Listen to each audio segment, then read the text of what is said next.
So, imagine your home is about to be bulldozed. You're lying in the freezing mud, like desperately trying to block a giant yellow construction vehicle from tearing down your living room. Which is an incredibly stressful Tuesday morning for anyone. Right. And then someone just taps you on the shoulder to casually mention that actually none of it matters because the entire Earth is about to be demolished to make way for a galactic highway. Yeah, talk about a bad day. Exactly. Welcome to the deep dive, everyone. For those of you joining us today, we're skipping the standard orderly views of the cosmos. We are definitely leaving order behind today. Entirely.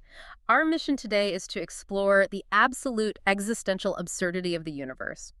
We're looking at the hilarious illusion of human control and why the desperate search for the ultimate meaning of life might just boil down to, well, a massive cosmic math error. It is such a wild concept to wrap your head around. It really is, and we are pulling all of this from Douglas Adams's brilliant, totally chaotic text, The Hitchhiker's Guide to the Galaxy. I mean, it is just the perfect source material for anyone who's ever felt, overwhelmed by the sheer irrationality of daily life. Oh, absolutely. Adams takes our most grounded, serious anxieties, things like local politics or the search for profound truth, and he just completely strips away the illusion that any of it is being managed by some competent authority. Yeah, he really pulls back the curtain. He does. We're diving into a universe where apathy is literally the most destructive force in nature, where perfect translation causes interstellar wars, and where the true rulers of Earth are super-intelligent beings operating under a very furry disguise. A very squeaky, furry disguise. So that opening scenario I just described with the bulldozer, that is exactly how we meet our main character, Arthur Dent. Lying right in the mud. Right in the mud. And since you listening are likely familiar with the basic framework of Arthur's Terrible Thursday, I want to skip past the mere plot points and look at this amazing parallel Adam sets up right at the start. Oh, the bypasses. Yes. Arthur is fighting this local council worker named Mr. Prosser over a local bypass, which, by the way, Prosser is described as a nervous descendant of Genghis Khan, which is just... Such a great little historical joke. It's so funny. But at the exact same time Arthur is fighting for his house, a fleet of impossibly huge, incredibly ugly Vogon spaceships is hovering over Earth, and they are there to destroy the whole planet for a galactic hyperspace bypass. The micro and the macro just collide. Exactly. It is the ultimate perspective shift. It's like watching someone furiously dispute a $15 parking ticket while their car is actively engulfed in flames. That is a great way to put it. Yeah. And that parallel highlights something pretty fundamental about human psychology, How so? Well, we obsess over the micro. We fixate on zoning laws or digital watches or daily inconveniences because the macro is just too terrifying to comprehend. Arthur's hyperfixation on his house is really a defense mechanism. That makes a lot of sense. If you focus on the bulldozer, you don't have to think about the universe. Right. But Adams takes it a step further by mirroring the bureaucracy of it all. The Vogons aren't destroying Earth out of malice or some grand desire for conquest. No, not at all. They are doing it because of paperwork. Which is just the most frustrating reason to die. The Vogon captain announces over this global PA system that the demolition orders have been on display in Alpha Centauri for 50 Earth years. 50 years. Right. So he basically says if humanity couldn't be bothered to go check the local planning department in another star system, that's our own fault. Which completely turns a classic science fiction trope on its head. Yeah. I mean, usually alien invasions are driven by these evil empires or a hunger for resources. It's Independence Day or something. Exactly. But Adams suggests something far more sinister. Sheer, unadulterated apathy. Bureaucratic indifference is presented as the ultimate destructive force. Wow. Yeah. The universe isn't out to get you. Right. It simply doesn't care that you exist. And it has a form you forgot to fill out in triplicate to prove otherwise. It really is the banality of evil translated into a cosmic punchline. So we only survive this bureaucratic apocalypse through Arthur's friend, Ford Prefect. Who is, shockingly, not from Guildford. Right, he's an alien. And Ford basically forces Arthur to go to the pub, drink 6 pints of bitter as a muscle relaxant, and then he sticks out his electronic thumb and hitches a ride on the very ship destroying Earth. Thanks to the Dentrassi cooks, right? Yes, the cooks who absolutely hate their Vogon bosses and just let hitchhikers on board to annoy them. And this whole sequence introduces us to the actual titular book, The Hitchhiker's Guide to the Galaxy. The ultimate survival tool. It is. And we know the guide has supplanted the Encyclopedia Galactica largely because it's a little cheaper, and it has the words "Don't Panic" printed on the cover in large, friendly letters. It's a very important feature. Very. But I want to zero in on the towel. The guy dedicates a massive entry to why a hitchhiker must carry a towel. Oh, the towel is iconic. Right. It says if a non-hitchhiker sees you have a towel, they automatically assume you also possess a toothbrush, spacesuit, compass, and so on, and they will just happily lend you whatever you have lost. It is basically a masterclass in the semiotics of survival. Okay, unpack that a bit. Well, a towel's a remarkably mundane object, right? But in this context, it functions as a powerful signifier. Adams is dissecting how perception dictates reality. Oh, interesting. Yeah, if you signal that you are prepared, society projects competence onto you. The towel isn't just for drying off. I mean, it's the psychological tool to hack the expectations of everyone around you. It creates this aura of unbothered readiness. Exactly. It says, I know what I'm doing. It's total perception hacking. If you project that you belong, the universe mostly just lets you pass. But while the towel relies on people misinterpreting who you are, the other vital survival tool does the exact opposite. The babblefish. The babblefish. Yeah. Ford just shoves this bizarre, yellow, leech-like fish into Arthur's ear. And this little guy feeds on brainwave energy and excretes a telepathic matrix. Which sounds totally disgusting. It sounds awful, but it gives the host instant, perfect translation of any language in the universe. But here's the crazy part. The guide explicitly claims that the babblefish has caused more and bloodier wars than anything else in the history of creation. Yes. That line is so crucial. I have to play devil's advocate here, though. Yeah. Our entire modern diplomatic philosophy, like everything we teach about conflict resolution, is built on the idea that miscommunication causes conflict. Right. The if we just talked it out theory. Exactly. If we eliminate the language barrier, shouldn't we automatically achieve utopian peace? Why does it cause wars? Well, that is the exact utopian assumption Adams is skewering right there. We cherish this ideal that if we simply understood each other's true intentions, we would live in harmony. Yeah, it's a nice thought. It is nice. But what if our true intentions are completely incompatible? The babblefish strips away the polite fiction. It removes that grace period of ambiguity. Oh, I see. Society functions largely because we don't know exactly what the person next to us is thinking. Perfect communication exposes fundamental differences with brutal clarity. So you can't just nod and smile anymore. Exactly. Without the buffer of translation errors or cultural misunderstanding, you are left staring directly at an ideology that might fundamentally oppose your own existence. Wow. So knowing exactly how awful someone's inner thoughts are just fast-tracks the violence? Precisely. Sometimes ignorance isn't just bliss, you know. Sometimes it is a structural pillar of civilization. The diplomatic, polite friction is what actually keeps us alive. That is wild. But okay, if perfect communication causes interstellar wars, what happens when communication is intentionally, agonizingly bad? Oh no, we're talking about the poetry, aren't we? We are. That brings us back to the Vogons. They catch Ford and Arthur, strap them into imagery intensifiers, and subject them to Vogon poetry, which is officially the third worst in the universe. It is literal torture. It is. And what really strikes me here is Arthur's defense mechanism. He tries to save their lives by intellectually flattering the Vogon captain. Which is such an earthling thing to do. He starts throwing out phrases like the rhythmic devices counterpoint the surrealism of the underlying metaphor. He is using this high-level academic critique to placate an alien monster. And it is a brilliant satire of literary criticism. Arthur tries to impose deep structural meaning onto something that is objectively, aggressively terrible. He's desperate. He is. But the Vogon captain just completely shatters that illusion. He bluntly states he doesn't write poetry to express a compassionate soul. He writes it to throw his mean, callous exterior into sharp relief. He's like, no, I just like being awful. Yeah. It is Adams mocking the human tendency to over-intellectualize a situation when a blunt instrument is staring us right in the face. And the flattery completely fails. The captain just throws them out of an airlock into the vacuum of space anyway. Naturally. And this is where the narrative completely abandons the strict rules of physics. Because they are rescued out in the vacuum of space after exactly 29 seconds. Against absolutely impossible odds. Yes. against odds of exactly 2 to the power of 276,709 to 1 against, which, hilariously, Adams notes is the exact telephone number of an apartment in Islington where Arthur totally struck out at a party. The detail there is just so good. It's amazing. And the ship that rescues them, the Heart of Gold, operates on this thing called the Infinite Improbability Drive. Which is just a fascinating piece of tech. Let's look closely at how Adams constructs this mechanism.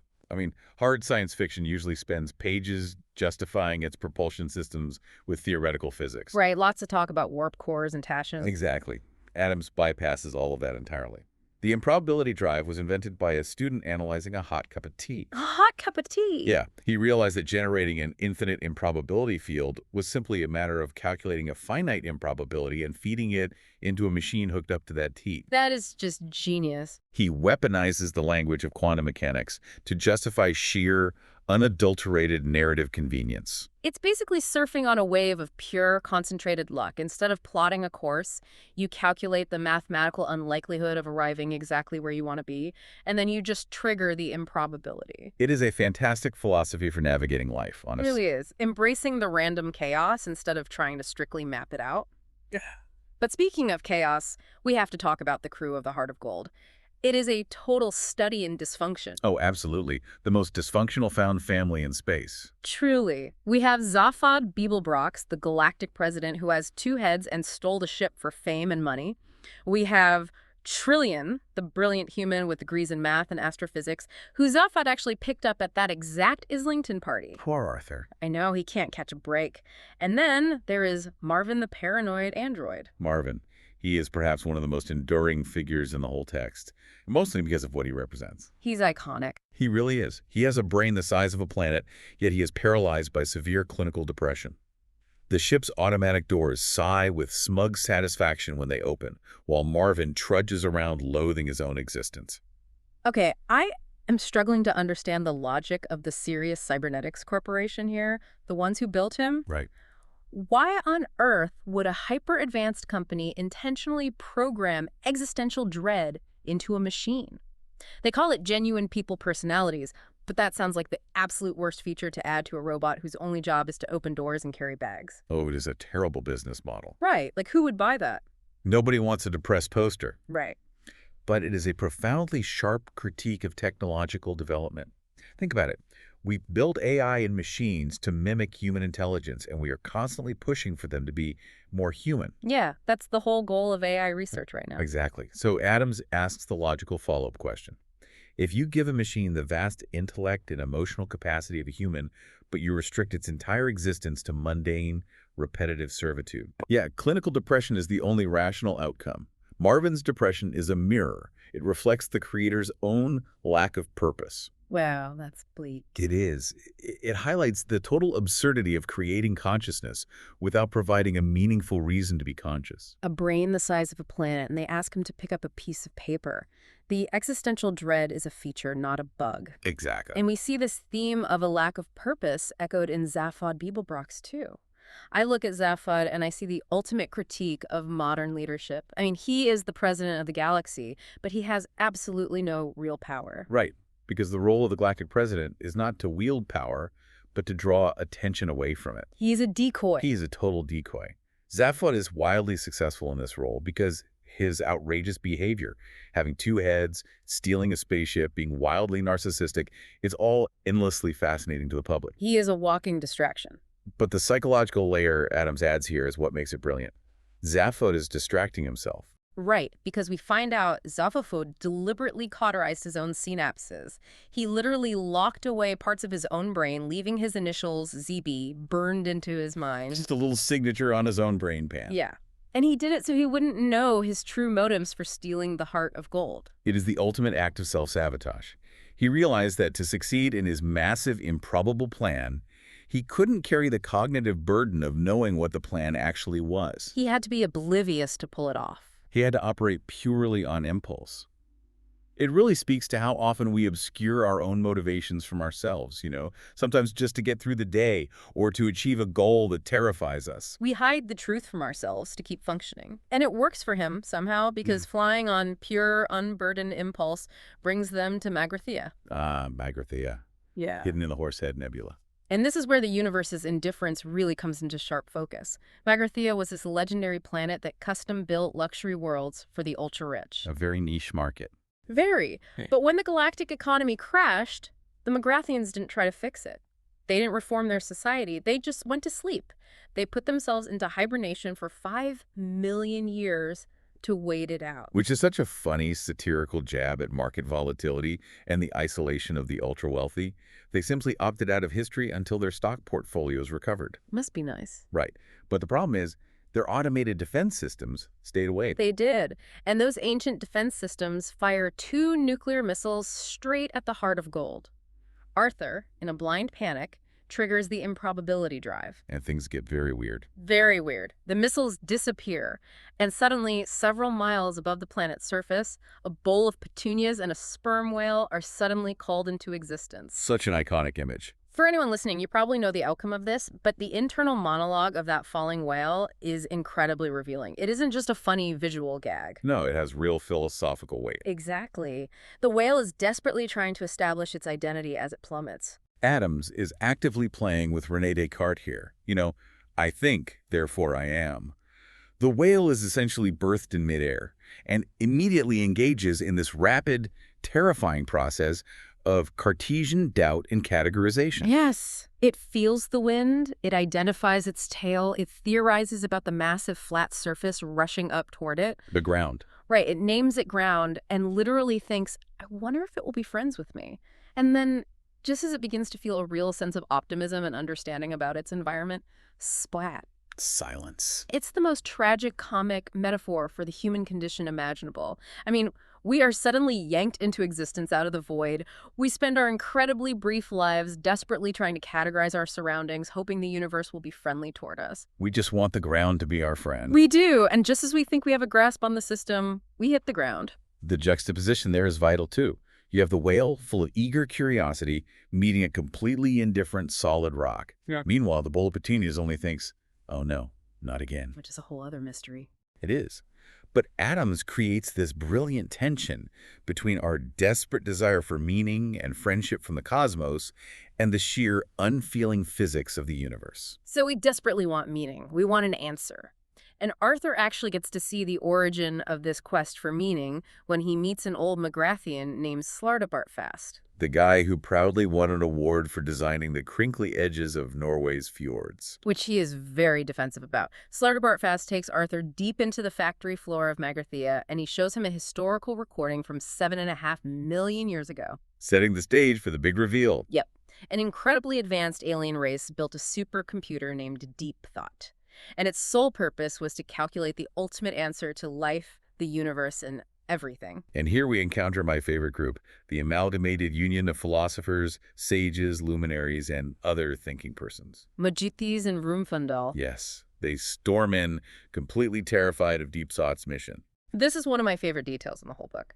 The philosophers aren't mad that a machine is usurping human intellect. They are terrified of being put out of a job. Exactly. It's a labor dispute. It is. If absolute truth is provided on a printout, the entire industry of philosophical debate collapses.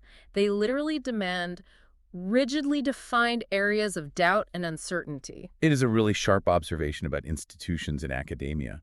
Often the machinery built around a question becomes an industry in itself. Oh, that's so true. Finding the actual answer threatens the economic and social stability of the people who make a living asking the question.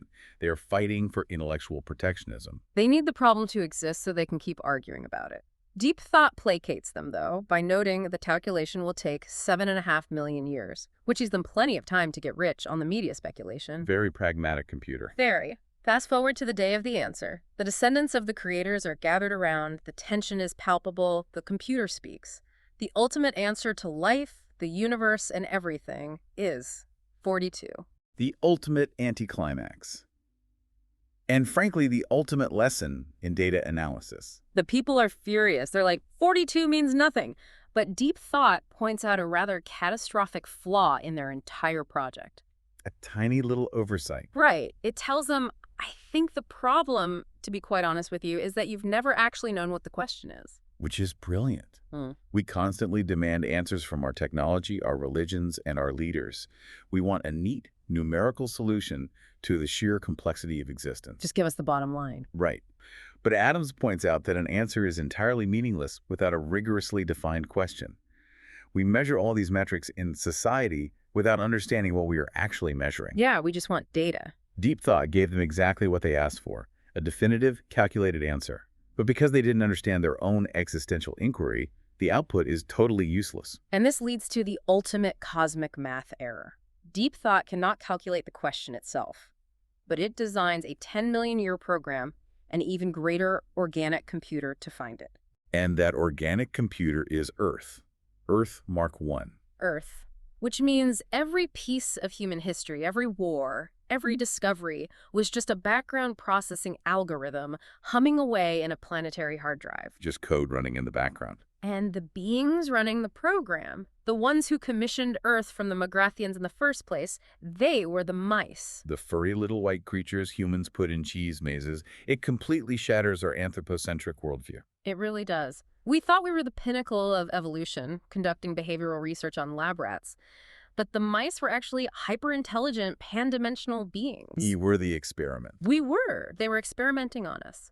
The cheese mazes, the subtle reinforcements, it was all a finely calculated front to manipulate human research and guide the organic computer's processing. Everything humanity thought it controlled was a total illusion. The scientists were the subjects, the mice were the masters, and the entire planet was just a giant calculator. It's so humbling. Adams completely strips humanity of its self-importance. We are not the architects of the universe. We're barely even gears in a machine built by rodents for a purpose we cannot comprehend. It is a staggering realization. For you listening right now, just think about how often you try to force a grand blueprint onto your life. You expect logic. You expect a master architect. If there isn't one. No.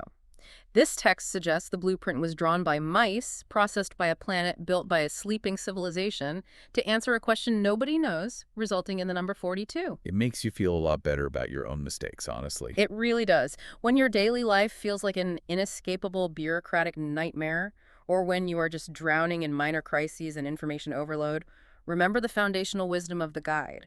The universe is incredibly, absurdly random. Don't panic, and always know where your towel is. Because ultimately, getting furious at the absurdity doesn't change it. The universe won't suddenly start making sense just because you demand it to. You can't sue the universe. Exactly. You have to learn to navigate the improbability. You have to ride the chaos rather than try to file paperwork against it. Ride the chaos. That is the perfect takeaway. But before we finish our deep dive today, I want to leave you with one final lingering mystery to turn over in your mind. Oh, this is a good one. We know Earth was a computer program designed to run for 10 million years to find the ultimate question. But remember the Vogon constructor fleet from the very beginning. The guys who blew it up. Right. They destroyed the Earth to build a hyperspace bypass exactly 5 minutes before the 10 million year program was completed. 5 minutes. Talk about bad timing. Slartibartfast dismisses it as a shocking cock-up. But if you look at the mechanics of this universe, was that hyperspace bypass truly just random bureaucratic indifference? Or was it a deliberately timed assassination of Earth by someone, or something absolutely terrified of what the ultimate question would finally reveal? That is a chilling thought. Let that cosmic conspiracy mull in your mind. Until next time, keep diving deep.